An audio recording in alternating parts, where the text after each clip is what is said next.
Over the past few years, I've seen people being rude, people being disrespectful, and this video is kind of to help address that. It's for guys specifically, pretty much on how to act, how they should treat others around them. And if you stay till the end, I'll give you a list of chivalrous things the ladies will love.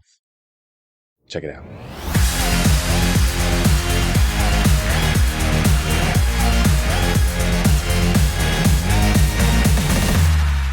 Hi, my name is Gabe Randall. I started making these videos to just kind of give you a new perspective, help you learn something new, and hopefully you enjoy. So we'll start off with what the definition of chivalry is. Some of us have heard that word. It's like, doesn't apply, doesn't mean anything to me. That's fine. But here's the definition. The medieval knightly system, with its religious, moral, and social code, is a combination of qualities expected of an ideal knight, especially courage, honor, courtesy, justice, and readiness to help the weak. This was established around the 12th century, which is weird to say. I'm so used to saying everything 20th century, 21st century. That's weird. 12th century. And so it was a mix between Christian values and the expectations of a knight and how a knight should act. And some of these are hard to live up to. Things like courage, things honor, courtesy, justice, and being ready to help the weak. That's hard to live up to. That's hard to do. But I have 5 ways to help you out. First point is respect. You do this because it shows that you can put others before yourself and show that you can put their needs before what you need. And so that correlates with chivalry. And most people, when they hear chivalry, it's like holding the doors for a girl or offering your jacket to them or walking close to the road while they're on the other side. Actually, funny story about that. A long time ago, when they didn't have bathrooms, they had chamber pots. And they would use the it's like buckets pretty much. They would use the bathroom. And then they'd throw the waste out the window. And so the gentleman would stand closer to the outside edge. One, because if they threw it out the window, then it would go farther, and so the gentleman would have a higher chance of getting hit by all the gross stuff you don't want to get hit with. Nowadays, luckily, we don't have to worry about that. The biggest thing is just cars driving by and there being like a puddle or something.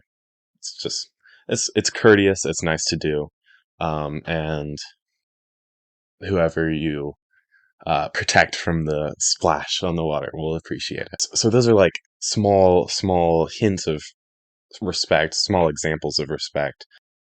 It's good to always be respectful and courteous to those around you, especially adults. People will notice if you can have a conversation with an adult or a parent or something.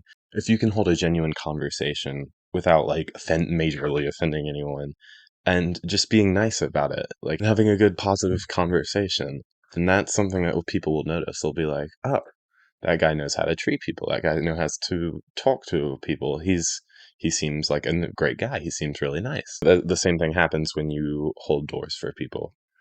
You don't have to, but it's nice. Recently, we've been having the feminist movement, the kind of push for feminism and trying to get women to be more like guys. I've seen a guy hold a door, and then a lady comes by. He's holding the door for the lady, and she gets mad at him. She goes on a rant, like, he's just being a good guy. Obviously, you can hold a door. And I don't know, I feel like if that happened to me, I might be like, oh, here, you can step back out. I will close the door, and then you can open it yourself. I guess the best response would be to play it cool. And honestly, women don't make very good guys. I feel like men are a lot better at being guys. And so, if you're a lady and you're watching this, let the guy hold the door. He's already there. He's already being courteous to you.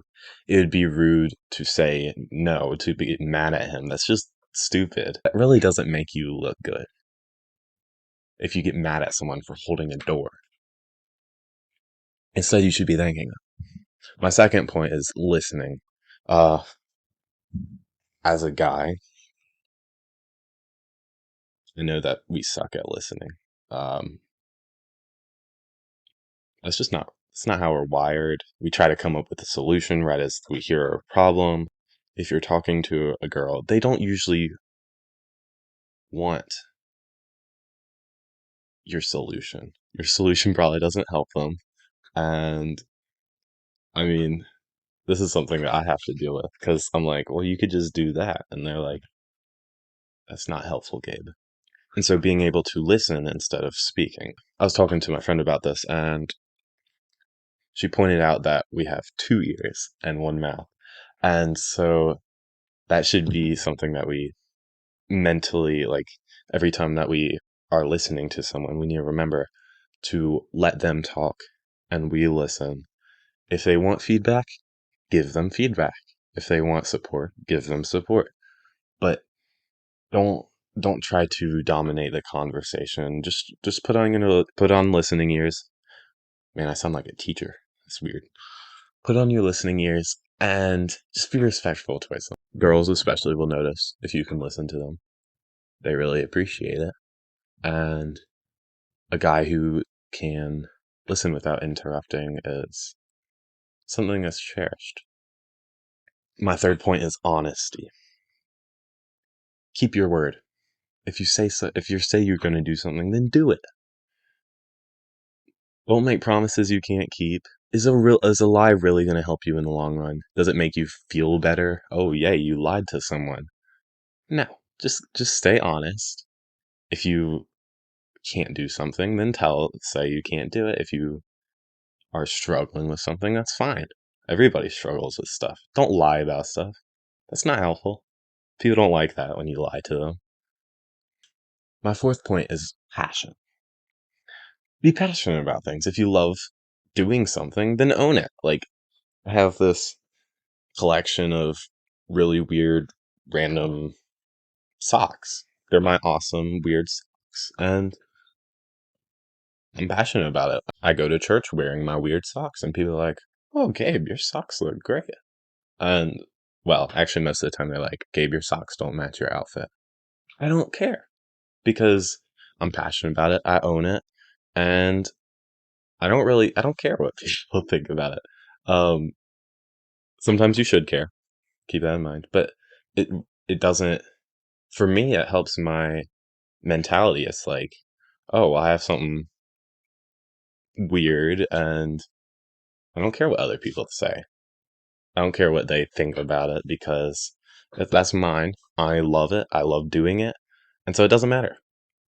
My fifth point is faith. This is probably one of the biggest ones. I guess I saved best for the last. I didn't do that on purpose. That's weird. Faith. When you have faith, you have a set of moral standards that you hold yourself to. Specifically, Christianity. Those moral standards help you stick out. In Ephesians chapter 4, verse 31 to 32, it says, get rid of all bitterness, rage, anger, harsh words, and slander, as well as all types of evil behavior. Verse 32, instead, be kind to each other, tender-hearted, forgiving one another, just as God through Christ has forgiven you. These aren't meant to be the restrictive. It's not meant to be like, oh, well, now I can't have fun. Like, no, that's not what they're for. It's just something that'll help you. Rage, bitterness, anger, harsh words. Are those helpful? No.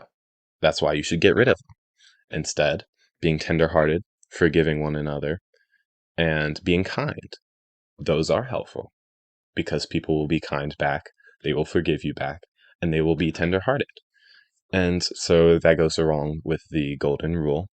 In Luke chapter 6, verse 31, it says, do to others as you would like them to do to you. It's very straightforward. If you want everybody to be mean to you, then you can be mean to them, and you'll live in perfect harmony. Or you can be nice to people, they will be nice to you.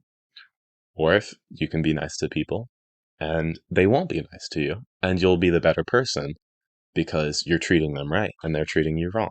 When I say faith, a lot of people equate it with being weak. And that is totally wrong. That is totally opposite of what it is. Because if you have faith, then you have standards that you're holding yourself to.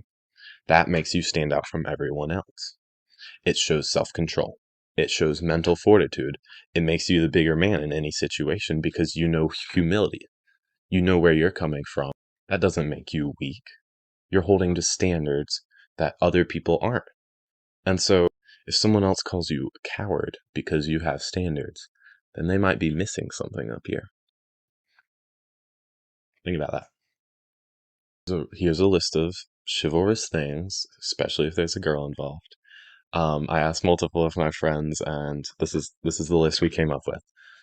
So we said that the smallest things count, so keep it simple. But things like hold the door for her and others, keep your word, walk closest to the road, be respectful to her parents and adults in general, compliment her genuinely, make eye contact. Eye contact is a big thing. People think that you can look down and have a conversation. Hi, how are you doing? That doesn't seem very welcoming, does it? Yeah, I didn't think so. But check in, see how she's doing. You can text her good morning, text her good night. Maybe give her a gift, something creative, something that means a lot to her. It doesn't have to be expensive. If she's cold, find her a blanket, offer her your jacket. Be willing to help her into your jacket. Be willing to listen. Don't cut her off. Hear what she has to say. Don't simply dismiss her. Always be open and honest. Pick something up if they drop it. Who knows? You may have that special moment where both of you go down to try to grab something and then your hands overlap. Thanks for watching. Tell me what you think in the comments below. Bye.